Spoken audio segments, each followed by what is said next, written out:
del Señor, pero que necesitamos, para poder tener esa posición y gozar de esa posición, necesitamos caminar en lo que dice la palabra del Señor. Y quiero, hermano, nos dar algunos aspectos y que trae beneficios el caminar con el Señor Jesucristo.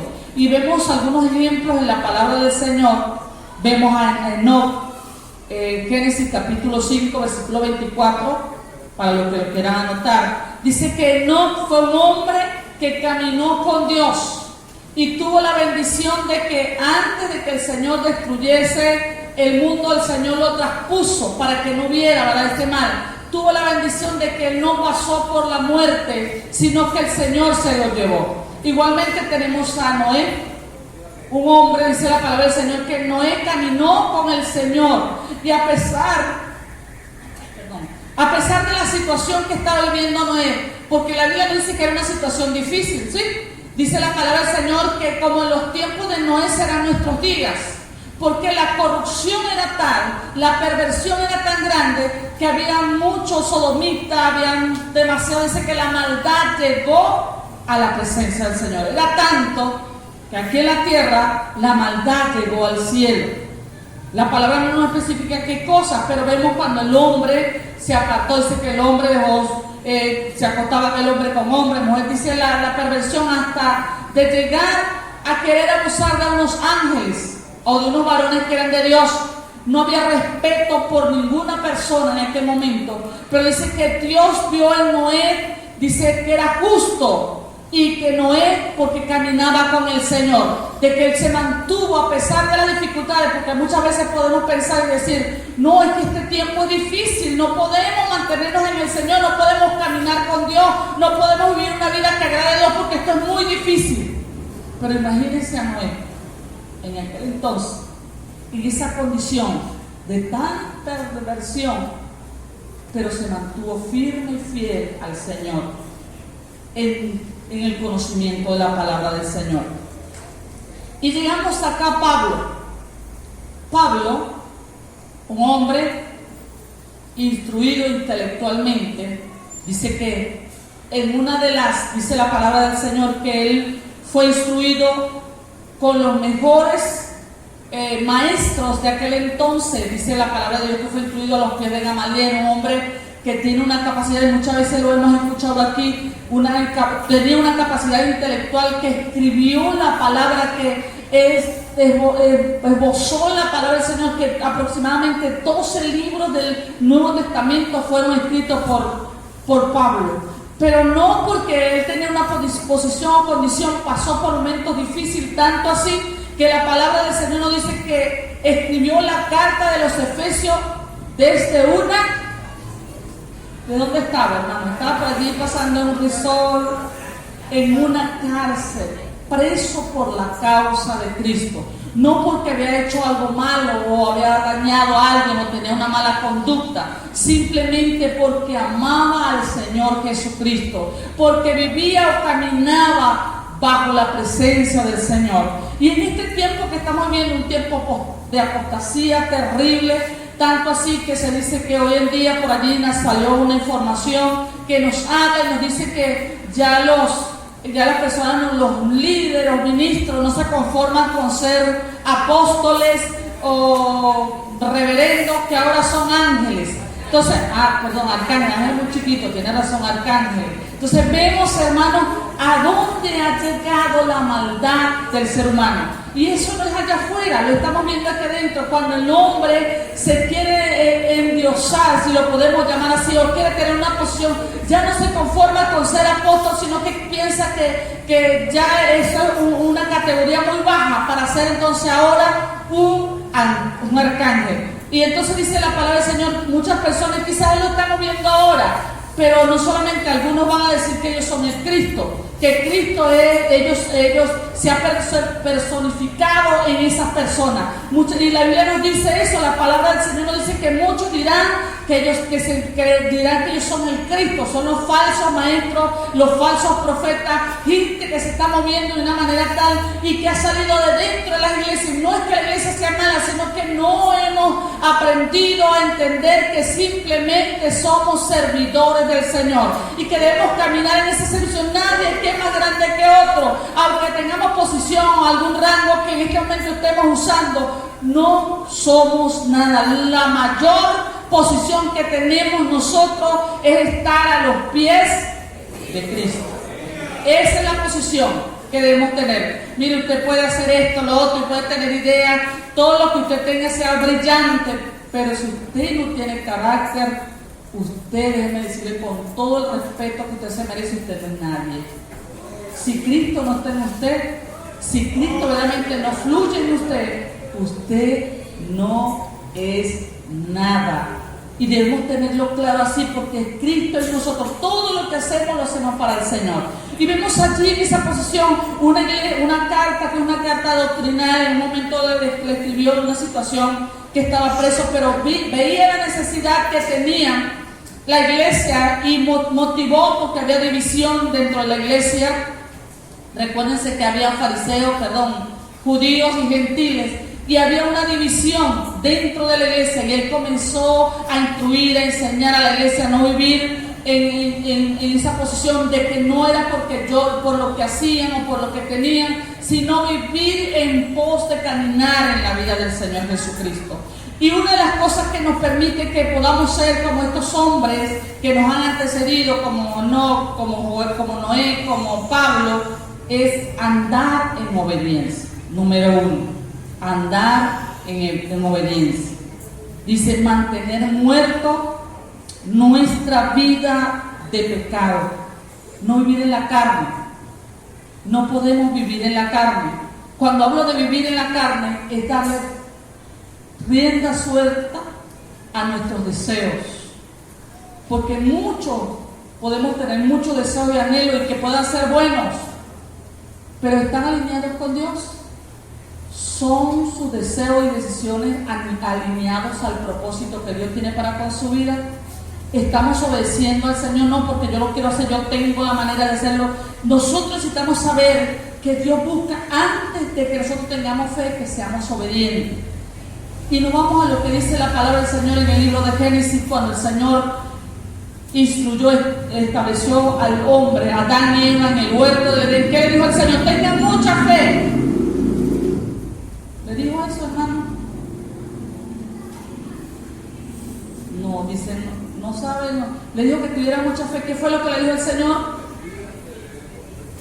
Que fueran obedientes. ¿Cuántos somos obedientes aquí? Alabado sea Jesús.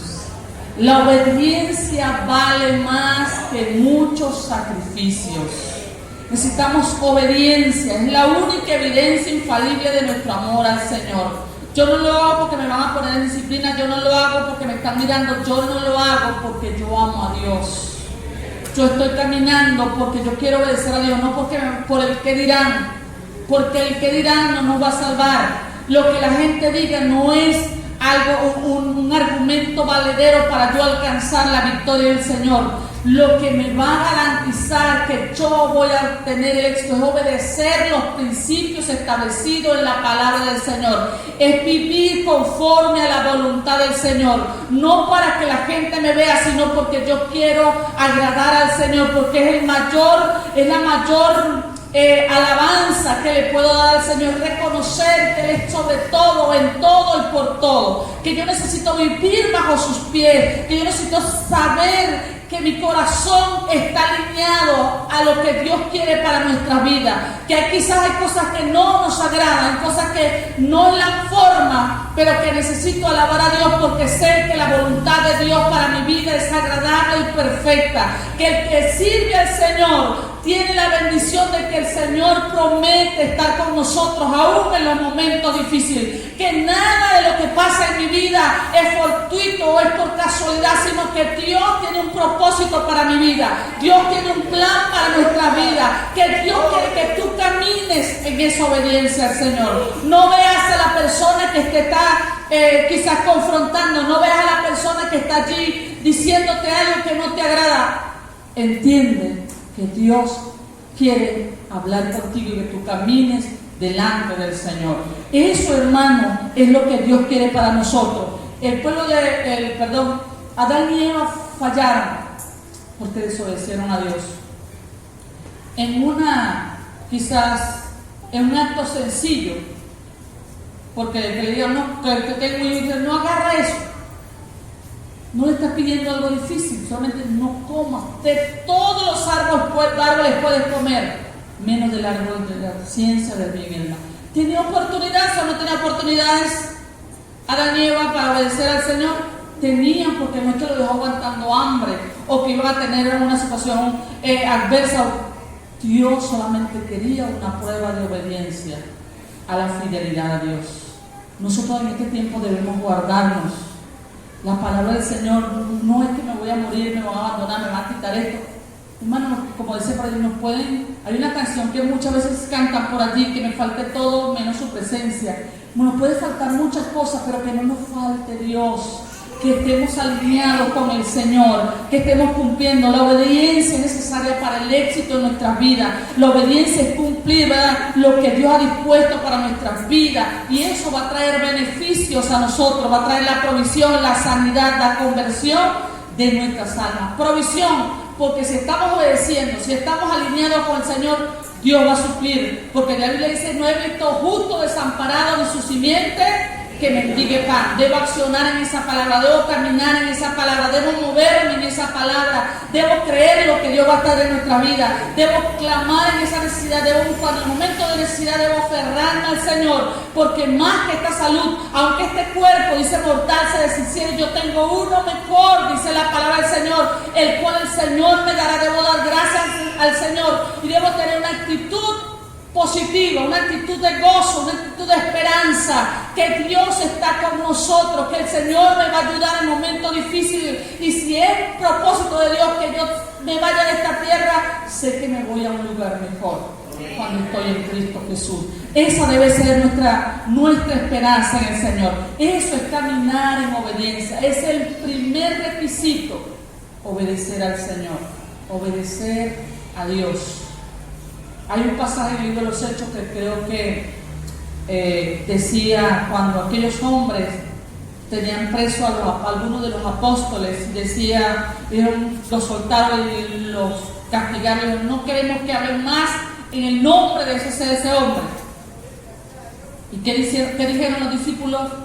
Es necesario obedecer a Dios antes que a los hombres. Yo no puedo violar un principio por otra persona. Debo obedecer las leyes, amén, pero hasta que esas leyes no quieran quebrantar los principios que están establecidos por Dios en su palabra.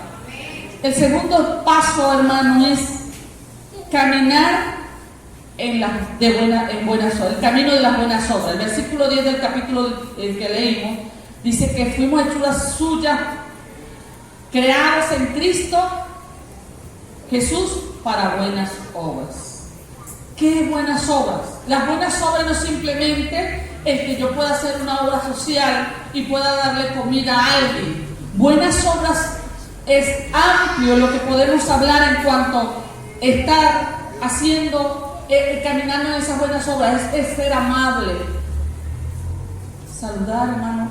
El que usted tenga un problema no quiere decir que las demás personas son culpables de lo que usted o yo estemos pasando. Debo ser amable. Eso son buenas obras. Es una obra del Espíritu, que a pesar de lo que estoy viviendo, puedo tener buenas obras. Debo amar, porque es lo que la palabra del Señor me dice, que yo debo amar al prójimo, así como amo a Dios, por sobre todas las cosas, debo amar al prójimo como a mí mismo. A mí misma. Debo tener misericordia, debo tener compasión. Cuando hablamos de misericordia, es tener allí, extender la mano, no solamente creer que muchas veces nos enojamos por lo que está haciendo la persona y pensamos que lo que está haciendo es incoherente, que no tiene valor, pero yo debo tener misericordia porque mi Padre es misericordioso. Sé como vuestro Padre que es misericordioso. Sé que los que son misericordiosos van a alcanzar misericordia. Necesitamos, hermanos, ayudar a las personas a crecer. Muchas veces decimos, no lo voy a ayudar porque él va a crecer más que yo. No, hermano, no importa. Si esa persona puede avanzar más que usted, gloria a Dios. Pero usted sembró en ella. Usted pudo aportar para que esa persona pudiera tener. Dios no se va a quedar con nada de lo que usted haga para el Señor. Dios lo va a bendecir. Usted tiene la satisfacción de que pudo colaborar, porque pudo ayudar a otro que emprendiera, pudo estar allí, suplir la necesidad de una persona, ayudar a que esa persona pueda salir de una condición. Si está quejándose, trate de motivar a esa persona para que no se queje, porque la queja, hermanos, sabemos que la queja trae como condición que seamos como el pueblo de Israel, dando vueltas en el mismo lugar. No va a avanzar. Mientras más nos quejemos, nos salimos de la situación. Por más que usted se queje y vea el problema en el otro, ve el problema en aquel y no lo vea en usted, el problema es la queja. Israel duró 40 años en el desierto. ¿Por qué? Porque Israel vivía quejándose. Había mucho sol, era porque había sol. Si había una comida dietética, no, ellos querían carne. Y así sucesivamente, que no me gusta el líder, que no me gusta fulano tal, que esto hizo así, que no es de esa manera. Cada quien es único. Cada uno de nosotros es único. Como una familia diferente el uno del otro. Debemos aceptarnos, debemos respetarnos. Si tenemos que decir algo, lo tenemos que decir en respeto, en amor al Señor y directamente a esa persona. Mire, algo que yo considero que debe erradicarse, que no se debe hacer ni aquí ni en otro lugar, es tratar problemas a través de las redes. Eso, hermano, es fatal. Eso es una falta de respeto. Cuando yo comienzo a escribir algo de otra persona y a murmurar y a quejarme de eso, eso es malo, eso es pecado, porque eso no está ayudando a edificar a esa persona. Estamos hiriendo, estamos atropellando, no estamos construyendo sino destruyendo. Y Dios nos llamó a nosotros a que podamos trazar puentes, a poder ayudar, a enlazar, a que la persona pueda avanzar. Si no, no diga nada y aléjese, pero no diga nada. Usted ya le habló, no comience a hablar, a difamar, porque eso le toca a Dios. Siempre se los he dicho, el único juez es Dios. Ninguno de los que estamos aquí somos jueces ni fiscales, a menos que tengan la profesión como tal. Pero aquí no podemos ser fiscales ni jueces. Allá arriba, y es buscar la presencia del Señor para que sea Dios que dirija, y en esas buenas obras nosotros podamos ver y que la gente pueda ver que usted es un hijo de Dios, que usted tiene a Cristo en su corazón. Porque nosotros, la fe se demuestra, no porque yo diga que yo soy evangélico y porque voy a tal o cual iglesia, no, se demuestra con acciones, hermanos, con buenas obras. Que los otros hagan mal, no, pero si él lo hace mal, porque yo no lo puedo hacer, porque cada quien es responsable de sus actos. Nosotros necesitamos trabajar eso, demostrar que tenemos a Cristo en nuestro corazón, es cómo nosotros nos movemos, cómo amamos, cómo tratamos de mejorar la situación. Si no podemos, soltamos, pero necesitamos avanzar en ese camino. Número 3, necesitamos caminar en unidad. La palabra del Señor nos dice que Cristo, el sueño de Cristo, ¿cuál fue la oración en Juan 17?